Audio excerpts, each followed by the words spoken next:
Everybody has an accent. Accent usually refers to an aspect of your phonology or your prosody that marks you as being a member of a particular community. And so everyone's got an accent, and your accent is the flavor of your language that makes you sound like other people who come from where you come from. Once when we were picking out a crib that turned into a baby's bed, this is New York, the color, the woman said, you know, we have it in blue, but also it comes in almond. And I didn't know what she was talking about. And I said, well, what color is almond? English Canadians often have a lot of prejudice towards French Canadians.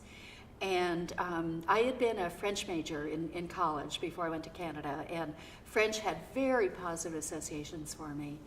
And one day I was just listening to the radio, and there was a French Canadian speaking in English on the radio, and just hearing the accent, I found myself having a little bit of negative reaction to it.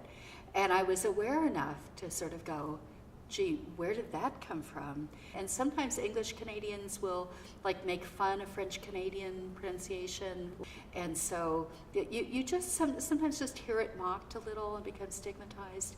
And that had seeped into my thinking, even as somebody who really, really should have known better. There's actually a book called The Gallery of Beastly Mispronunciations, and it was written in the 80s, and or was originally written in the 80s. It's been updated, and it contains. It's a huge book. I mean, it's this huge book of words that have been mispronounced by many people, and a lot of the things that are in there are people trying to be really fancy, like saying vase when they've said vase all their lives, and all of a sudden it's like, oh, the nouveau riche must say vase.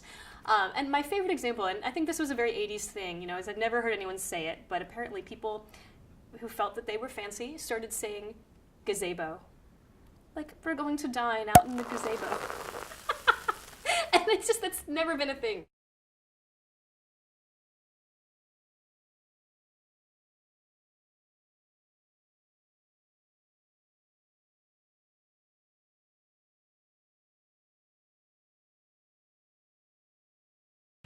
Neither and neither. I think I switch back and forth. Either or, neither nor. I think if I'm thinking of either and neither, I would make them rhyme. But if I'm just talking, if I just see the word neither, I might just say neither.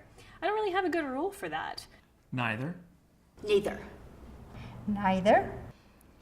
I would say neither first, but sometimes I might say neither. Salmon. Salmon. Salmon. I say salmon. Salmon. Salmon. And this is a funny one because I have an Auntie Kathy, but then I have an Aunt Kathy. Aunt. Aunt. I would say aunt. Aunt. Aunt. Vase. Vase. I've heard vase if it's a little more fancy. Vase. Vase. I think I grew up saying vase. I would say vase. Vase. Vase. Oh my goodness. I worked at Starbucks for years, so I've heard caramel and caramel, and I've also heard the fights that go along with both words. I say caramel. Caramel. Caramel? Caramel. Pecan. Pecan. Pecan. I say pecan, but pecan is another one, yeah? Pecan. Pecan. Actually, that one's interesting. Pecan, because if I'm referring to a pie or bar, I say pecan, but if I just saw a bowl of nuts, then I might say pecans. I would say pecan, but pecan pie sounds really weird. Once you put it in the pie context, it's more of a pecan pie. Pecan. I'll say pecan. Pecan pie. Pecan. Would you ever say it another way? You mean pecan? No.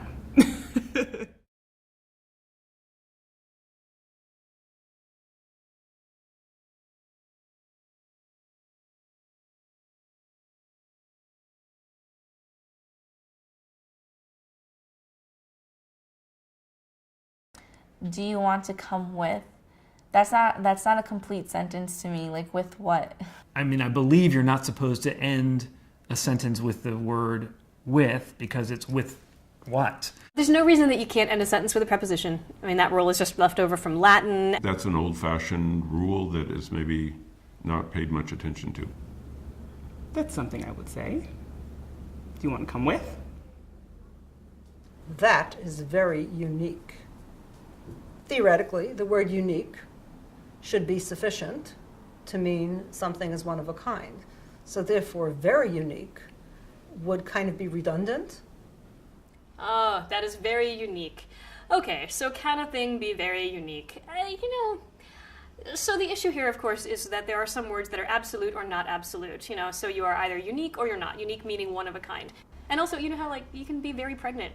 That's another example people always give. You're pregnant or you're not. But you can clearly see when someone is more pregnant than someone else. I'm not quite sure what's wrong with that, but I guess unique is just one of a kind, so it's not a word that you would use with very, perhaps. I might even have a propensity to utter it or write it, and then I will immediately edit out the very. So this is problematic for me, but I think I do engage in it. I know now unique it's already like the most extreme of that word, so you don't need very. But before, it sounded like typical to me. I might could do that. That sounds terrible. That's definitely bad grammar. The might and could together doesn't sound right. It would be, I might do that, or I could do that. That one I recognize as an American regionalism, and as one that's been around for a long time, and it's fine by me. I've been in communities where people use it all the time. Well, I feel affection for this form because my mentor is from Texas, and this is a regionalism that she uses, and I found myself incorporating into my own speech, and it's something that I use as an example when I teach about dialects. I might could do that. Well, that's Southern. You're very knowledgeable.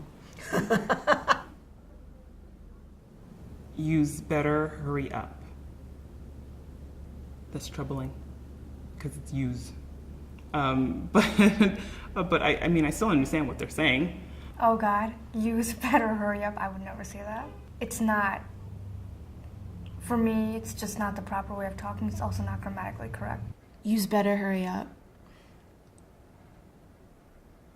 I hate when people talk like that. That bothers me. The Z, the use, you better hurry up, even sounds not like, it sounds unintelligent. Use better hurry up. No, that's not English. It should be you, not used. Certainly not standard, and certainly would not fly on a placement test or in an academic paper. Use is kind of an older New York version of a plural of you. I think it's short for yous guys. And many languages do have second person plurals, and that's a second person plural, which is informal, and at the moment is kind of negatively stereotyped. One thing we don't have in English is the plural of you. So we always are struggling with that. With you, in New York it's yous or you guys, and I lived in the South for a while, so it was y'all. And that we need something that's proper, that we agree upon academically. That movie is based off of a novel. I wouldn't really discredit anyone for this. I would leave it as is. The of shouldn't be there. I guess it will be more grammatical English is that movie's based off a novel. Something can be based on something or based, I forget the other one, but it can be based off of, so that would be incorrect. Based off is certainly not proper usage. I really don't find that acceptable. I wouldn't want to see that in academic writing, but I might hear it in conversation. Is based off of a novel. It sounds like proper grammar. I mean, to me, it sounds and looks fine. I feel like I would say it, but I wouldn't write it in a paper. Is there another way to say it or write it? Based on a novel. I guess that would be more acceptable.